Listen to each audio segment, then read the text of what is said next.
तर हा आहे गोंद कतिरा आणि मी याचा बस एवढा तुकडाच काल भिजू टाकलेला होता.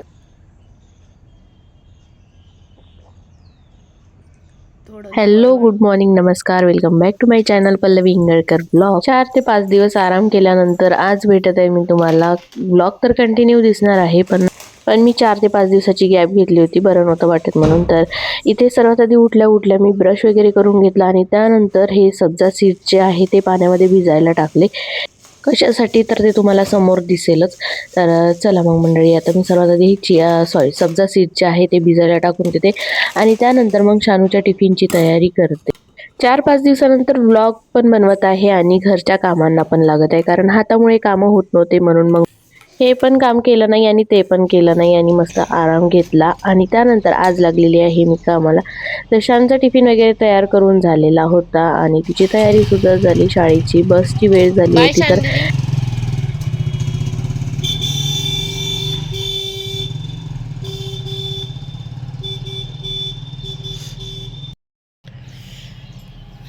चला, शानू गेली शाळेत. आता मी माझं डिटॉक्स वॉटर पिते.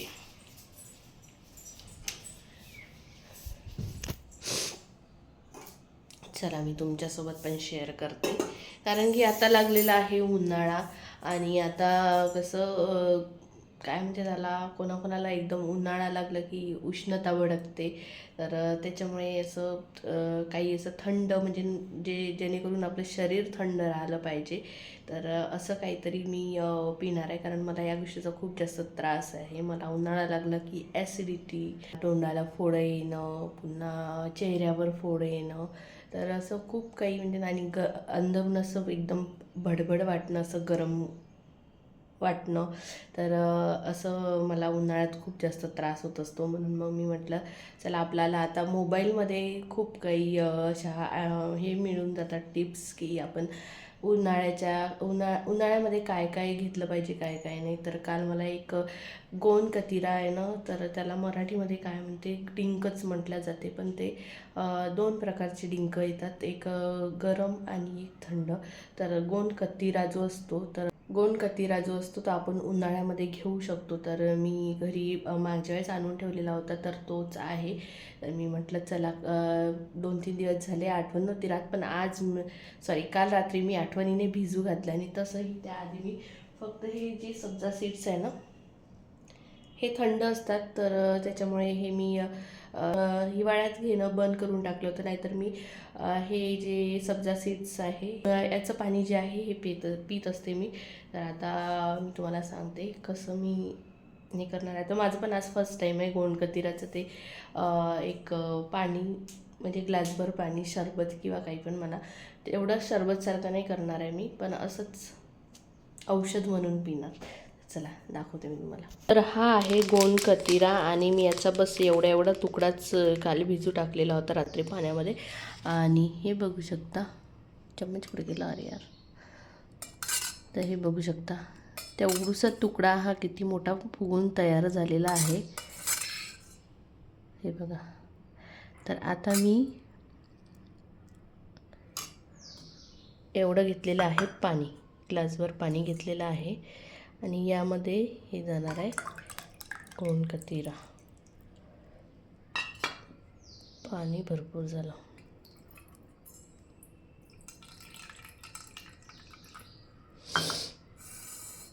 घातलेला जो गोंद कतिरा आहे तो टाकलेला आहे पाण्यामध्ये. आणि आता यामध्ये जाणार आहे हे सब्जा सीड्स. हे 2 ते 3 मिनटासाठी किंवा 10 मिनटासाठी जरी भिजू घातलं ना, तरी हे अशा प्रकारे होऊन जातं. आणि एकदम चिमटभर टाकलं तरी भरपूर होऊन जाते. तर हे पण टाकणार आहे पाण्यामध्ये आणि यामध्ये टाकणार थोडीशी लिंबाची थेंब, 1 2 3 बस, मला जास्त नको. हे छान असं मिक्स करून घेणार आणि आता मस्त तर तयार आहे हे आपलं हे उन्हाळ्यात बॉडीला थंड ठेवायसाठी एक ड्रिंक म्हणू शकता तुम्ही. तर खूप छान तर लागणार नाही, कारण बरेच जणांना हे आवडते, नाही आवडत. आणि हे जे सब्जा सीड्स आहे ते तर खूप जणांना आवडत नाही, चिया सीड्स आणि सब्जा सीड्स. तर चिया सीड्स जे आहे ते मी अजूनपर्यंत घेतलेलं नाही, कारण पहिलेच मला उष्णतेचा खूप जास्त प्रॉब्लेम आहे आणि ते गरम असतात आणि हे सब्जा सीड्स जे आहे हे थंड असतात, त्यामुळे मी सब्जा सीड्सच घेत असते. आता यामध्ये ॲडिशन अजून आहे गोंडकतिरा, तर त्यामुळे आणखीन जास्त हेल्प होणार. एक उष्णता मला जे असते, उष्णतेचा त्रास असतो, गरम तोंडाला फोडं येण्याचा जो त्रास असतो तो कमी होण्याचा. तर चला मग आता घेऊया.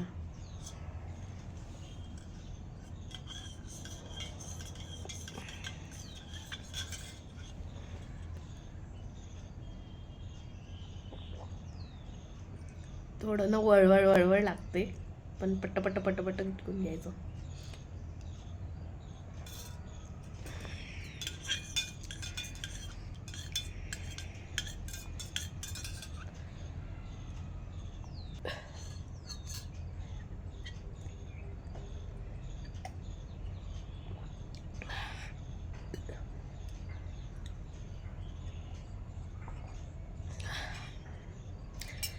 झालंय पिऊन.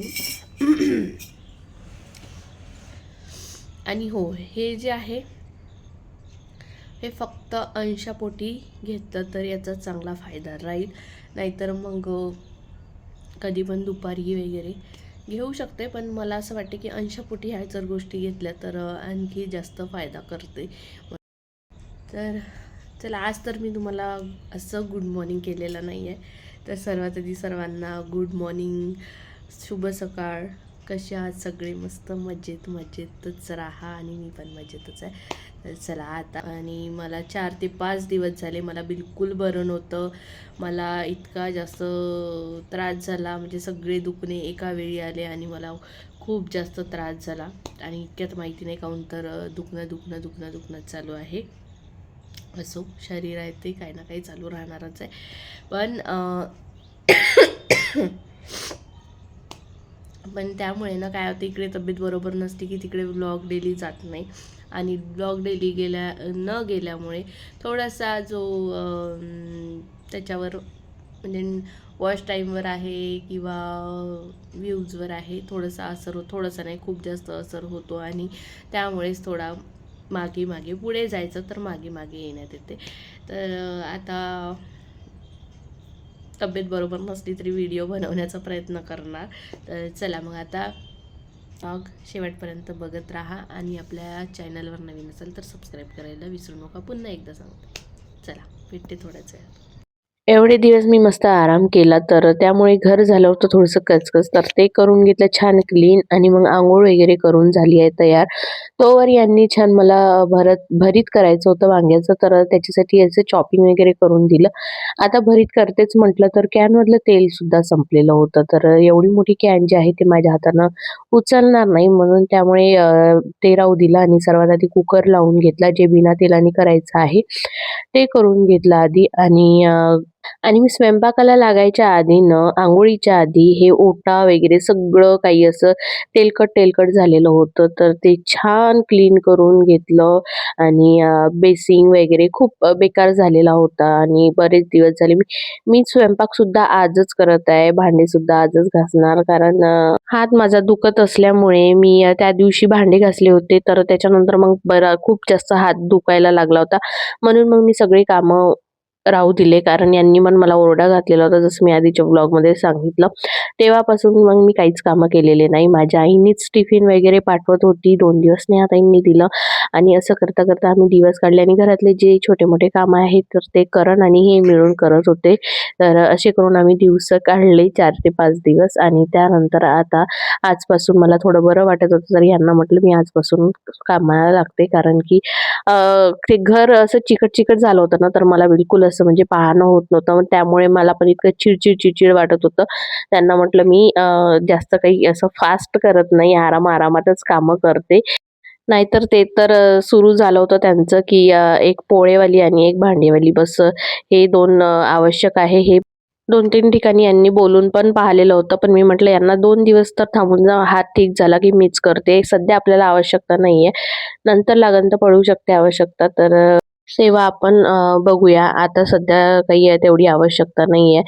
जान्हवीचे काहीच दिवस पेपर राहिलेले आहे आणि मग नंतर मी हाताला लेप वगैरे लावणार आणि त्यानंतर मग जाणार आईकडे. तिथे प्रॉपर आराम मिळून जातो. तर हे आलेले होते तर यांना तेल वगैरे काढून मागितलं आणि पोळ्या करून घेतल्या आणि आता करायचं आहे भरीत वांग्याचं.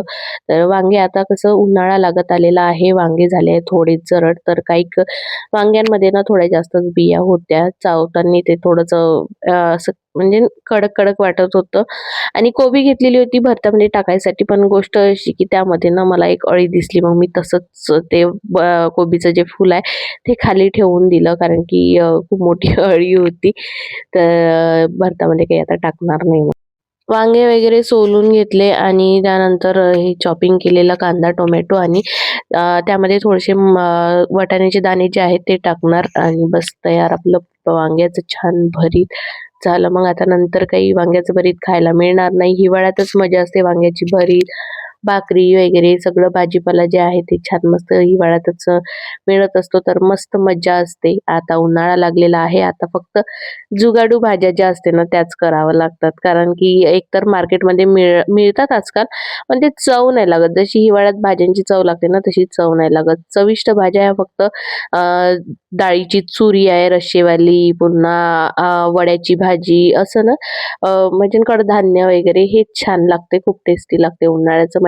मला तर आता यावर्षी कढी गोळे वगैरे नाही का खाल्ले नाही, मी बिलकुल खाल्ले नाही. मी आईला त्या दिवशी सांगितलं, आई माझ्यासाठी कढी गोळे करशील, मी जेव्हा येईल ना तेव्हा माझ्यासाठी नक्की कढी गोळे करशील. मला खूप जास्त आवडते कढी गोळे आणि लाल मिरचीचा कुचला जो असतो ना तो खूप छान लागतो.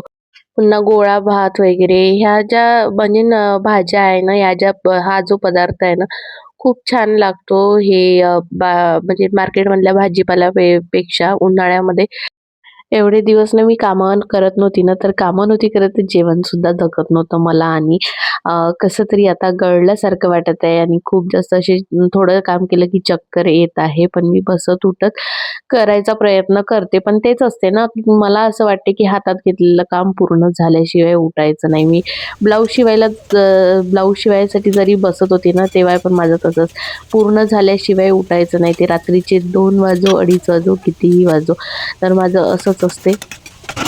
तर चला मंडळी, झालेलं आहे आपलं भरीत तयार आणि बघू शकता थोडंसं भरीतमध्ये ना मला तेल थोडंसं जास्त असलेलं छान वाटते. असं कोरडं कोरडं भरीत काही खाऊशा वाटत नाही. छान याच्यावर टाकलेलं आहे सांबार आणि इकडे झालेलं आहे वरण पण उकळलेलं आहे आणि आता घेतलेलं आहे आम्ही जेवण करायला. आणि शानूने सुद्धा आज भरीत खाल्लं, तिला पण आवडलं, नाही तर ती भरीत म्हटलं की नाक तिचं वर जाते. छान असं आता जेवण घेतलेलं आहे, तर या तुम्ही पण जेवायला. आणि जेवण वगैरे झालं आणि मग घेतले भांडे घासायला आणि एवढे दिवस ह्यांनी आणि करणनी भांडे घासलेले होते, तर तेवढं डिटेलिंगमध्ये नाही होत ना त्यांच्याकडून. तर ते जे सिंक आहे ते सगळं असं बेकार झालेलं होतं आणि थोडंसं असं म्हणजे नाही का, नाही आवडत कोणाकोणाला, त्यातलीच मी एक आहे. तर मग मी पहिले सिंक घासायची घासणी जी आहे ते वेगळी राहत असते माझी, तर तीन छान मस्त पहिले सिंक घासून घेतला आणि त्यानंतर भांडे घासायला घेतले. तर भांड्यावर कसं जोर तर पडत नव्हता माझ्या हाताचा, कसं आता एवढे दिवसानंतर, आणि मेन म्हणजे हे हात असं झाल्यानंतर मला हाताने एकदम जास्त कामं अशी जमत नाही, पण तरी सुद्धा मग मी करायचा प्रयत्न करते. तर आणि ज्या भांड्यांना जोर लावायचा असला तर ते भांडे मी राहू देते तसेच, हे किंवा करण मग घासून टाकतात. तर अशा प्रकारे गेला आजचा माझा दिवस आणि आता थोडं बरं नसल्यामुळे थोडंसं ब्लॉग जे आहे ते थोडेसे तुम्हाला सिम्पलच बघायला मिळणार. तर चला मग मंडळी, आजचा तुम्हाला ब्लॉग कसा वाटला कसा नाही कमेंट्स करून नक्कीच सांगा आणि आपल्या चॅनलला लाईक करा, शेअर करा, सबस्क्राईब करायला विसरू नका आणि बेल आयकॉनवर नक्की क्लिक करा. Bye bye.